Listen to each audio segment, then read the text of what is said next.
오늘 2020 좋은 일자리 포럼 진행을 맡게 된 아나운서 김우림입니다. 반갑습니다. 자, 그럼 오늘 일자리위원회 부위원장님, 전국의 지자체장님, 전문가님들과 또 양천 구민들께서 포스트 코로나 시대에 새롭고 더 나은 일자리를 논의하기 위해 이렇게 한자리에 모이셨습니다. 어려운 경제 여건이 계속되고 있지만요. 오늘 일자리 포럼이 좋은 일자리를 창출하는 데 든든한 토대가 되길 바라면서 그럼 좋은 일자리 포럼을 시작하겠습니다. 자, 이어서 바쁘신 일정 속에서도 자리를 함께 빛내주신 우리 내빈 여러분들 소개해드리겠습니다. 자, 먼저 김용기 대통령 직속 일자리위원회 부위원장님께서 참석하셨습니다. 여러분 큰 박수 부탁드립니다. 이어서 황명선 전국시장 군수구청장 협의회 대표회장이신 논사시장님 참석하셨습니다. 박수 부탁드립니다. 이어서 서병완 양천구의회 의장님 참석하셨습니다. 큰 박수 부탁드립니다. 네, 우리 양천구에 오신 것을 환영합니다. 우리 양천구에서 작년에 이어서 두 번째로 바로 이곳에서 일자리 포럼을 개최를 합니다. 올해는 좀 더 크고 중심부로 좀 모시려고 했는데 한여름에 코로나 2.5단계가 되는 바람에 연기하게 됐습니다. 그래서 이곳 양천으로 다시 모시게 됐습니다. 작년에는 자리를 꽉 채우고 이 장소보다 같은 곳이지만 훨씬 더 큰 곳에서 우리 많은 주민들과 함께 했던 그런 일자리 포럼이었는데 올해는 코로나19 때문에 인원도 많이 축소됐지만 또 다른 새로운 경험으로 온택트 시대를 또 시작하는 그런 곳이기도 합니다. 지난달 고용노동부에서 발표한 그 일자리 감소를 보니까 깜짝 놀랐습니다. 다들 역대 최대로 7만 7천 개의 일자리가 감소했다라는 뉴스를 또 접하고 마음이 무거웠습니다. 아마 김용기 부위원장님은 더 무거우셨을 것 같고요. 오늘을 통해서 한국판 뉴딜이 대한민국에서 성공하려면 지방정부에서부터 시작하고 지방정부에서 성공해야 그래야 한국판 뉴딜이 대한민국의 뉴딜이 이 190만 개의 일자리가 만들어지는 그 성공 신화가 이곳에서부터 시작했다라는 말을 좀 들었으면 좋겠다라는 생각이 듭니다. 오늘 이 포럼이 정말 실용적으로 그리고 또 이런 포럼을 통해서 지방정부의 좋은 의견들이 중앙정부로 전달이 되는 또 협력과 연대가 강화되는 그런 자리가 되기를 기대하겠습니다. 감사합니다. 자, 화면에 한번 집중해 주시죠. 먼저 황희 국회 의원님의 축하 영상부터 만나보시겠습니다. 시장군수구청장 협의회가 같이 주관하는 좋은 일자리 포럼 많은 분들 참여해 주셔서 너무나 감사의 말씀을 전합니다. 한국판 뉴딜을 중심으로 새로운 시대를 준비하고 있습니다. 코로나19 이후에 새롭게 변화하는 새로운 대한민국, 또 일자리는 또 어떻게 될지에 대한 여러 가지 고민과 과제들이 우리 앞에 놓여 있습니다. 70년대, 80년대 보면은 중화공업을 기반으로 해서 그 위에 제조 산업들이 꽃을 피웠듯이 이 디지털과 그린 분야의 한국판 뉴딜 정책, 인프라 사업입니다. 이런 거대한 인프라 위에 또 미래의 신문명 산업들이 새롭게 나올 것이라고 기대하고 있습니다. 바로 이런 변화의 시기에 좋은 일자리 이런 것들을 많이 만들고 새로운 산업들도 많이 발굴해서 많은 사람들이 행복한 삶을 살 수 있는 그런 대한민국이 되기를 하루빨리 소망하고 있습니다. 오늘 일자리 포럼을 계기로 더 좋은 산업과 더 좋은 일자리가 만들어질 것을 확신하고 있습니다. 다시 한번 오늘 포럼에 참석해 주신 여러분께 대단히 감사의 말씀을 드립니다. 고맙습니다. 자, 다음은요. 한국판 뉴딜 동행 선언이 있겠습니다.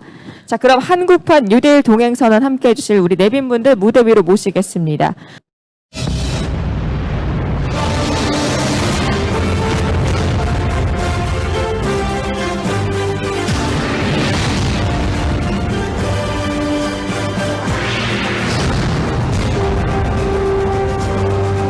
한국판 뉴딜 성공! 지방정부가 함께합니다. 네, 다음은 김용기 대통령 직속 일자리위원회 부위원장님께서 거리의 시대와 일자리라는 주제로 특강을 준비해 주셨는데요. 제가 오늘 거리의 시대와 일자리라는 주제로 약 10분 정도 강연을 하고자 합니다. 사실 지금은 우리가 바로 코로나19라는 이러한 어떤 전대미문의 이러한 감염병 그리고 이에 따른 경제와 일자리에 대한 충격 이외에도 사실 여러 가지 커다란 변화를 겪고 있습니다. 바로 4차 산업혁명이라고 얘기를 하고 있는 디지털 전환의 필요성, 그 다음에 바로 며칠 전 대통령님께서도 말씀하신 탄소 중립 경제로의 이행의 필요성이라는 이러한 어떤 팬데믹 상황 이외에도 우리가 반드시 당면해서 풀어나가야 할 그러한 변화에 직면해 있습니다.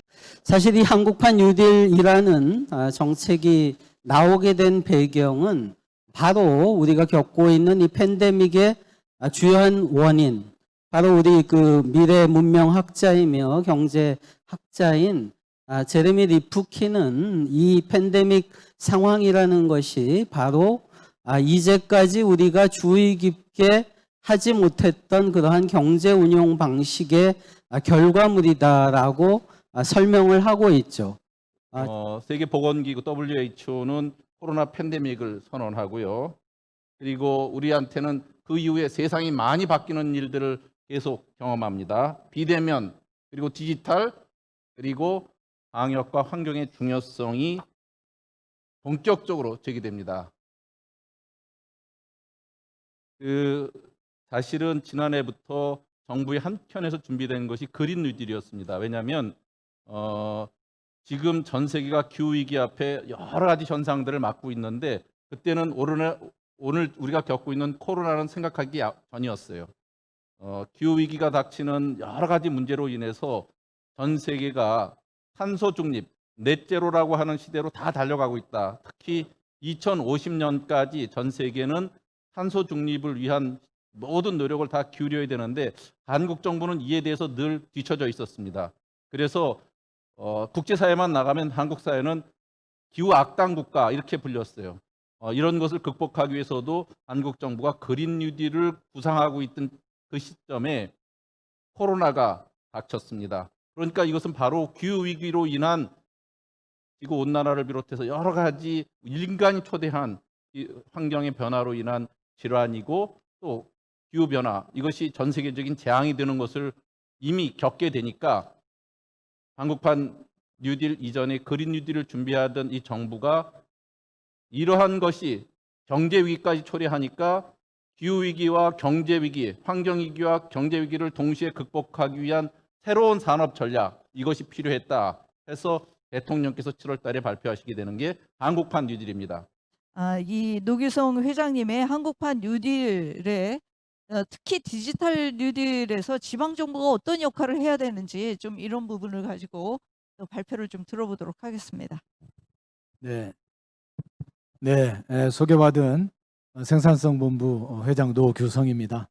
염태영 시장님께서 말씀을 잠깐 하셨지만 대통령께서 최근에 이제 균형 발전 뉴딜을 발표하시면서 지역 사업이 신속하게 진행될 수 있도록 하는 가점 제도라든가 지역에 특화된 특징을 이용하는 그런 신속한 진행을 강조하셨고, 특히나 지자체가 지역 생태계, 지방대학이 어렵지 않습니까? 지역의 중소기업, 지역 산업이 어려운데 같이 묶은 생태계를 가지고 지자체가 주도적으로 하게 된다면 정부의 예산을 투여하는 문제라든가 또는 정부가 규제를 푸는 문제라든가 이런 것들에 대해서 적극적으로 지원하겠다는 말씀을 하셨고, 특히나 이제 공공기관이 지방 이전을 해서 지방의 혁신도시가 만들어졌습니다. 그런데 대부분의 평가가 절반의 성공으로 얘기를 하고 있지 않습니까? 그래서 그 절반의 성공을 완성하기 위해서는 지방자치단체와 지방의 혁신도시가 결국은 지역의 환경과 특화된 내용들을 감안한 그런 특화된 모델들을 개발해서 추진해 나간다면 중앙정부가 적극 지원하겠다. 하는 말씀이고, 그러기 위한 조직을 한국판 뉴딜 안에 두고 지방자치단체가 조직을 만들어서 지역 균형 뉴딜을 추진해 나가는데 적극적으로 힘을 실어드리고 규제 개혁을 하는데 앞장서겠다는 말씀을 하셨던 것으로 기억을 합니다. 저는 그 전동평 영암군수님께 질문드리겠습니다. 영암군에서 그 하나의 사업으로 추진하는 영농형 태양광 설치, 또 신재생 재에너지 스마트팜 조성 등그 주민들이 적극적으로 참여할 수 있도록 그 실질적인 인센티브 제공 등이 필요하다고 생각을 합니다. 저희 행정에서는 너무 많이 이제 허가가 밀려 있기 때문에 처음에는 이제 뭐 그냥 사업하는 분들이 땅만 사갖고 그것도 자기 돈도 없이 돈은 은행에서 빌리고 또 땅 사서 뭐 그 어떤 인허가 절차만 거쳐버리면 그러면 이제 나무 돈 갖고 투자해서 10년 정도 지나버리면 다 자기 것 되고 또 그 지역 주민들은 땅만 팔고 어떤 이익도 돌아오지 않는 이제 이런 시스템이어서 지금 저희들이 고민하고 있는 것은 이제 이런 허가는 내주지 않겠다. 주민 참여형으로 해서요. 가급적이면 우리 농민들이 그 지역 주민들이 직접 자기가 가지고 있는 땅에다가 직접 설치를 할 수 있도록 그렇게 되면 제가 농협중앙회장님하고도요. 연리 1%로 얼마든지 그 태양광 설치에 들어갈 수 있는 대출해 주겠다. 그래서 사실 자기 자본 없이도 투자할 수 있는 땅만 있다면 그게 지금 이제 태양광 발전이고요. 또 이제 지금 풍력 발전도 사실 그런 이제 굉장히 높은 이용 구조를 가지고 있기 때문에 이제는 특정 어떤 기업이나 특정인들에게 이익이 다 돌아가는 게 아니라 그 지역 주민에게 그렇게 돌아갈 수 있는 이런 이제 구조를 만들어내기 위해서 도나 또 중앙정부와 행정이 이제 눈을 뜨고 그걸 지키고 있다 이렇게 말씀드리고 싶습니다.